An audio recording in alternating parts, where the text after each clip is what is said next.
Inflation rose again in June as gas, food, and rent prices rose, hitting another 40-year high and likely cementing the Fed's plans to raise rates again this month.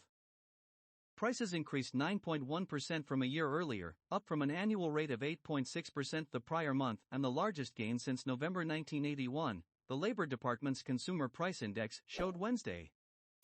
Economists surveyed by Bloomberg had estimated inflation would rise to 8.8%. On a monthly basis, consumer prices increased 1.3%, the largest such leap since 2005, compared with a 1% rise in May.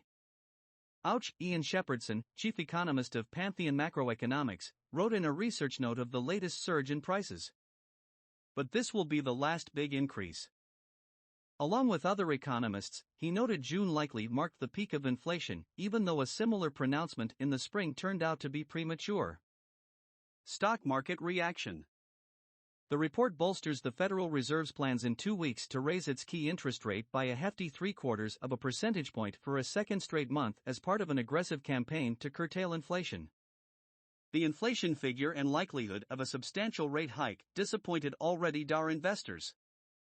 Stocks ended the day lower, with the broad S&P 500 stock index down around 17 points, or 0.5%, while the Dow Jones Industrial Average fell more than 200 points, or 0.7%. What is causing inflation? June's surge again was led by gasoline prices, which increased 11.2% from the prior month and 59.9% annually. The good news is unleaded regular averaged $4.65 Tuesday, down from $5 a month ago. Grocery prices rose by 1% from May and 12.2% over the past 12 months. Both gas and food costs have been elevated largely because Russia's war in Ukraine has disrupted global supplies of oil, wheat, corn, and other commodities. In June, cereal prices rose 2.5% from the prior month and 14.2% from a year ago. Bread was up 1.6% monthly and 10.8% annually. Chicken costs increased by 1.5% from May and 17.3% yearly. There were some encouraging signs. Bacon prices fell 1.9%, its second straight large monthly decline. And beef and veal prices decreased by 2.3%. Will food prices go down? Commodity prices have tumbled recently amid recession fears and ebbing consumer demand. That already has pushed down gas prices and set the stage for more moderate food price increases within months, says Wells Fargo economist Sam Bullard. Barclays economist Pooja Sriram, however, believes higher fertilizer costs for farmers could keep grocery prices fairly high throughout the year. Russia is the leading exporter of fertilizer, and the Ukraine war has driven up the cost of that commodity as well as its chief ingredient, natural gas. Core prices, which exclude volatile food and energy items, increased 0.7% in June following a 0.6% rise the prior month, that nudged down the annual rise to 5.9% from 6% in May, the third straight monthly decline. What is rent inflation? Rent climbed 0.8% monthly and 5.8% over the past year as people who hunkered down with family members during the pandemic moved into their own apartments. There were some positive developments for summer travelers.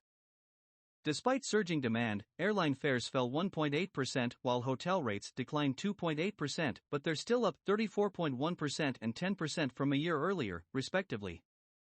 There are hints that inflation will likely soften in the months ahead. Besides falling commodity prices, pandemic-induced supply chain troubles are abating, wage increases may be moderating, and retailers' bloated inventories are triggering big discounts for shoppers. Also, consumer purchases have started shifting from goods to services, such as dining out and traveling, now that the pandemic is broadly easing. Does the report raise recession risks? The inflation figure does raise the risk of recession to some extent. Higher inflation leads consumers to rein in spending, which makes up about 70% of economic activity, and could mean bigger Fed rate hikes, which would hurt borrowing. Bank of America says the report is consistent with its call for a recession in the second half of the year. Is this close to the worst inflation since World War II? While inflation has hit a new 4-decade high and is painful for millions of Americans, it's hardly the worst in recent history. In March 1947, U.S. inflation hit a dizzying 19.7%. The spike was rooted in effects from the end of the war, the elimination of price controls, supply shortages, and pent-up demand, according to a White House blog. In a statement, President Joe Biden called inflation unacceptably high. But he added, "It is hitting almost every country in the world."